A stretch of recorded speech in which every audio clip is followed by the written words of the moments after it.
আসসালামু আলাইকুম। এই দেখেন একটা রাস্তার ধারে কত সুন্দর একটা কল কে পুঁতে দিয়েছে আমি জানি না। তো আমার একটা কাকা দেখতে যে এখানে পানি খাচ্ছে কলে, তো আমি কাকার কাছে জিজ্ঞেস করবো যে এই কলটা কে, মানে এখানে আশপাশ সব যা দেখতে পাচ্ছেন সব মাঠ, মাঠের ভিতরে একটা কল। এই কারণে আমি আসলাম কাকার কাছে। আসসালামু আলাইকুম কাকা, ওয়ালাইকুম আসসালাম। কেমন আছেন? আল্লাহ খুব ভালো রেখেছে। আপনার বাসা কোথায়? বাসা ধাঁধাডাঙ্গা। রাজানেঙ্গার। এই যে আপনি যে কলে পানি খাচ্ছেন, এই কলটা কি আগে ছিল? না, এই কিছুদিন হয়েছে বয়স হয়েছে। কত মাস বা কত বছর হচ্ছে কলটা এখানে আছে? কলটা মাস 4 কি 5 মাস এরকম হবে বয়স।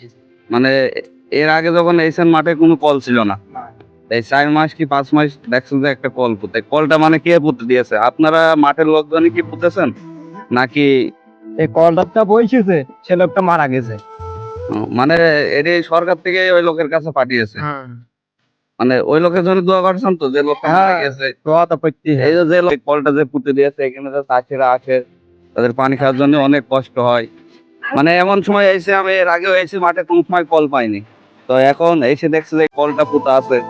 তো যে এই কলটা পুঁতে দিয়েছে বা সার্বিক সহযোগিতা করেছে, তো সকলে যে করে দিয়েছে সে তো মারা গিয়েছে, তার জন্য দোয়া করবেন, আল্লাহ পাক তাকে যেন জান্নাত নসিব করে। তো কেমন লাগছে কলটা হয়ে এখন চাষবাসের দিক থেকে কেমন?